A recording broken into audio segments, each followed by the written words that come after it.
We're awash in social media. My guest, Peter Montoya, talks about the good, the bad, and the just plain ugly. This is your host, Dr. David D. Schein, and welcome to this special episode of Saving America.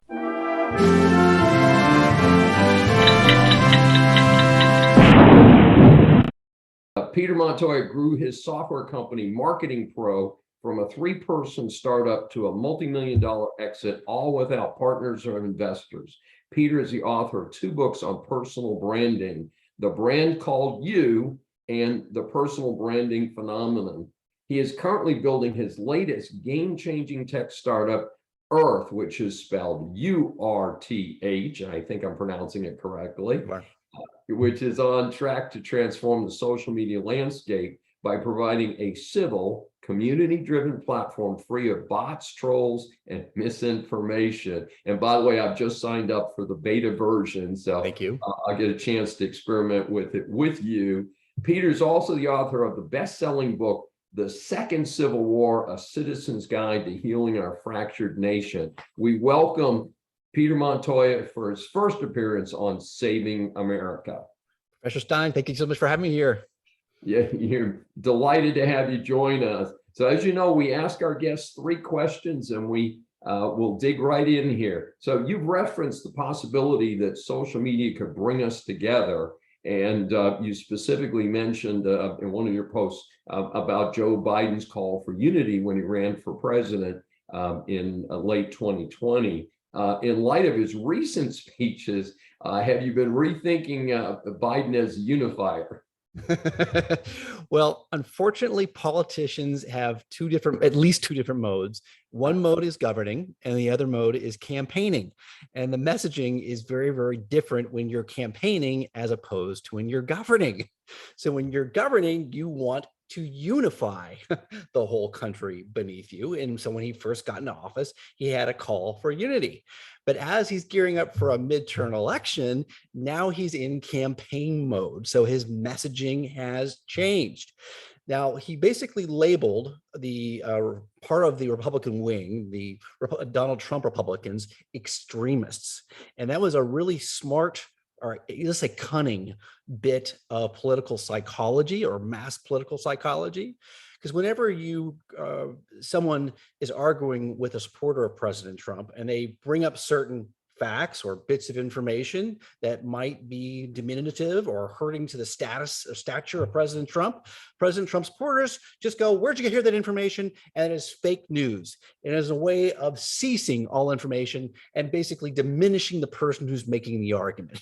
It's a conversational killer. It's a way of basically saying you don't matter anymore. What you just say doesn't matter. And when you label somebody an extremist, as President Biden now is suggesting to do with President Trump's supporters, it also is a way of invalidating them and invalidating their argument. So it is a piece of political theater. It is mass political psychology. But given a choice, President Biden would love to have a 70% approval rating and have a unified country beneath him.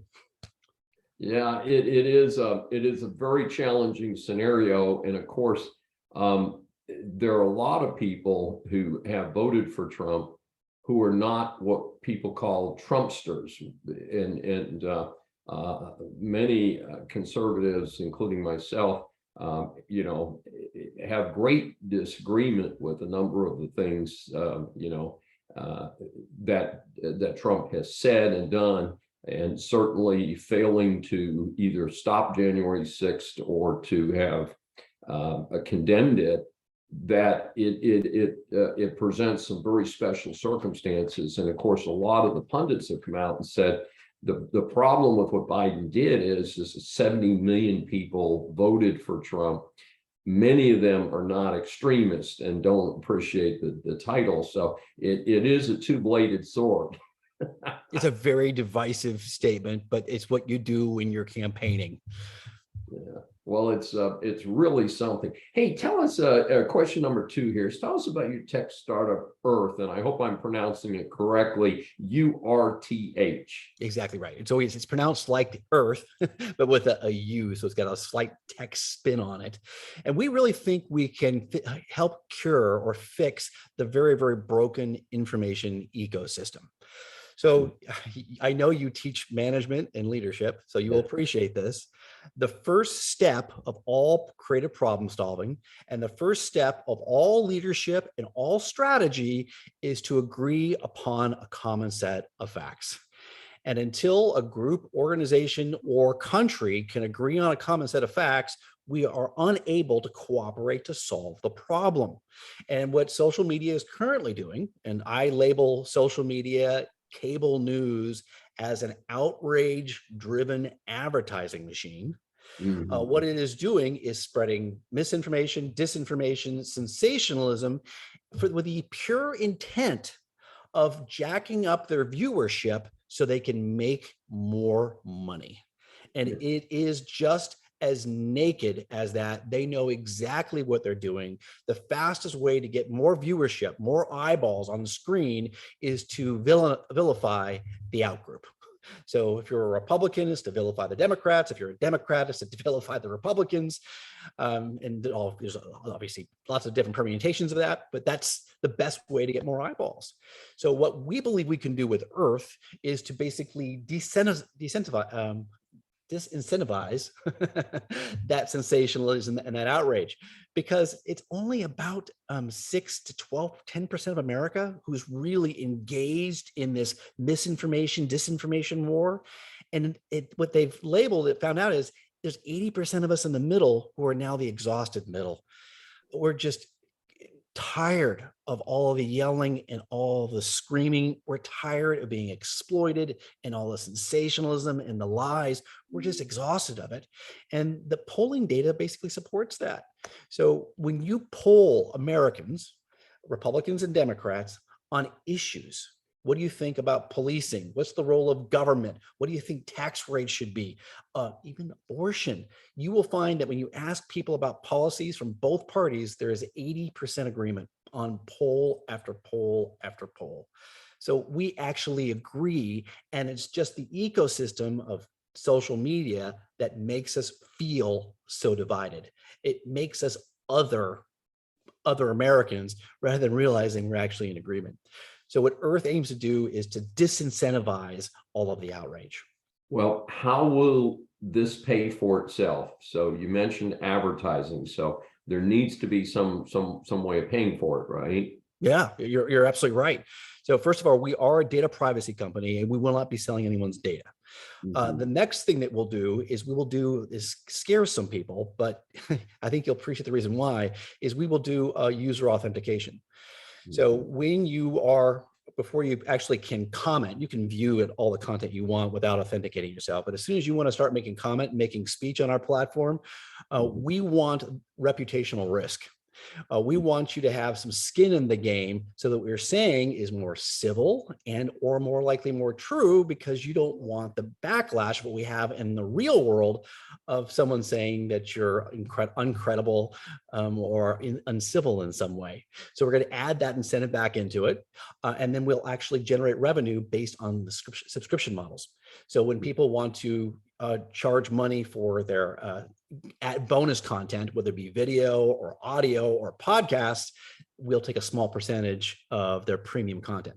So they can make free podcasts and videos available, but the premium content we'll take a small share of. Well, it sounds very interesting, and of course, the issue, of course, really came to the forefront in the last couple of months with the highly visible Elon Musk saying, hey, Twitter, you've got more like 20% fakers on Twitter, not 5%, which 5% still sounds like a pretty high number, but 20% is pretty devastating. And by the way, we occasionally do a panel discussion for Saving America, and obviously run longer. We are presently releasing a panel discussion that we did regarding fraud on LinkedIn.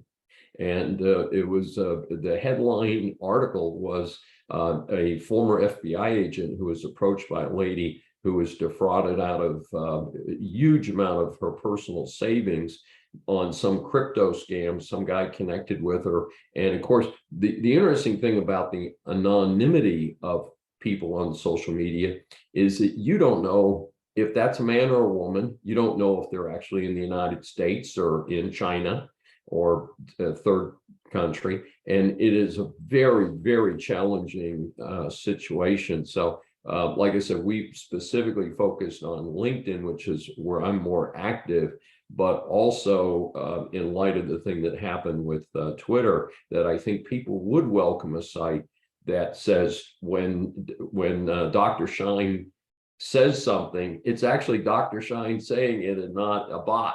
Mhm.